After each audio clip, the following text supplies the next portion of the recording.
Bonjour bien-aimés, je suis dans la joie de vous partager cette parole ce matin et que nous trouvons dans Deutéronome 8, 3. Il est écrit, il t'a humilié, il t'a fait souffrir de la faim et il t'a nourri de la manne que tu ne connaissais pas et que n'avaient pas connu tes pères, afin de t'apprendre que l'homme ne vit pas de pain seulement, mais que l'homme vit de tout ce qui sort de la bouche de l'Éternel. En fait, ça me réjouit de me dire que c'est une parole que Christ va reprendre après dans le désert lorsqu'il sera tenté par le tentateur. Le Seigneur va encore rappeler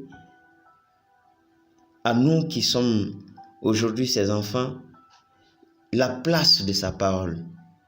Bien souvent, nous aimons manger, boire, avoir du divertissement, mais nous oublions aussi que notre esprit a besoin de se nourrir constamment aussi. Lorsque nous prenons 3 repas par jour, c'est parce que notre corps le réclame, c'est parce que nous ressentons le besoin. Mais parfois, nous sommes assez insensibles aux besoins que l'esprit nous exprime. Quand il nous dit, j'ai besoin de la parole de Dieu, j'ai besoin aussi de me nourrir. Tout aussi que tu prends soin de ton corps, que tu t'occupes des besoins que ton corps demande, l'esprit aussi dit, mais moi aussi je suis là. J'ai besoin que tu t'occupes un moment de moi. Il veut tout simplement nous dire, je veux que tu prennes la parole de Dieu et que tu la médites. Je veux que tu prennes la parole de Dieu et que tu y trouves de la nourriture pour moi. La vraie nourriture qui va me maintenir en santé et en forme. Oui, la vie ne se limite tout simplement pas au manger et au boire. Il y a de ces besoins qui sont extracorporels qui ne peuvent être répandus ou qui ne peuvent être assouvis que par la parole de Dieu. Nous sommes faits de corps, mais nous sommes aussi faits d'esprit. Et comment nous faisons pour nourrir notre esprit? Dieu a placé en nous cet esprit pour aussi que nous puissions dépendre de lui.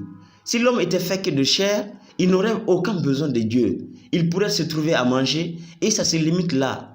Mais l'esprit que nous avons nous rappelle que nous avons constamment besoin de notre Créateur, de Dieu, pour pouvoir vivre, pour pouvoir être en bonne santé spirituellement, pour pouvoir maintenir notre être en équilibre.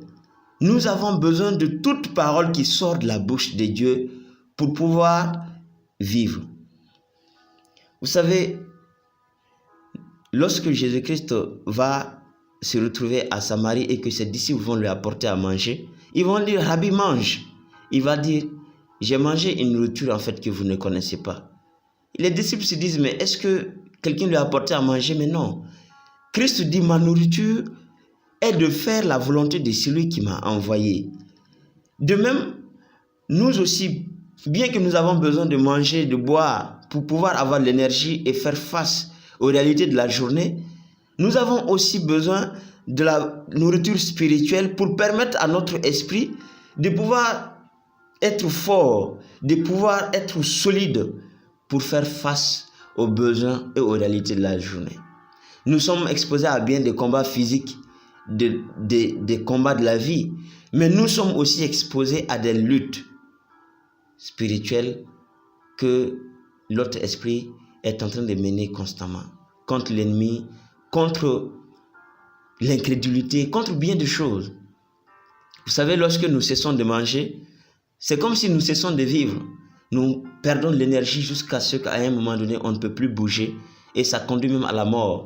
De même, lorsque notre esprit ne reçoit rien du tout, lorsqu'il exprime son besoin, lorsqu'il exprime sa soif et sa faim et qu'on ne fait rien et qu'on ne fait même pas cas de lui, à un moment donné, il s'étouffe, à un moment donné, il s'épuise, il n'a plus d'énergie et ça conduit à la mort spirituelle. Pour dire que nous avons besoin d'être constamment nourris, rafraîchis par la parole de Dieu. Il est écrit dans Josué 1:8 que ce livre de la loi ne s'éloigne point de ta bouche. Médite-les jour et nuit pour agir fidèlement selon tout ce qui est écrit.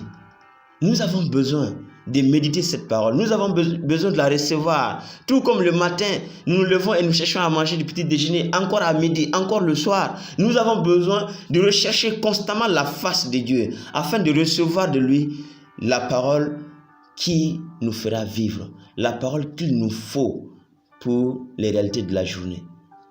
Nous avons besoin, comme Jésus, de dépendre de cette parole. Nous avons besoin, comme tous ceux qui ont marché avec Dieu, victorieusement de cette parole, la parole qui sort de la bouche de Dieu. Que le Seigneur nous donne la force de pouvoir dépendre totalement de lui et de lui seul. Que Dieu vous bénisse. Amen.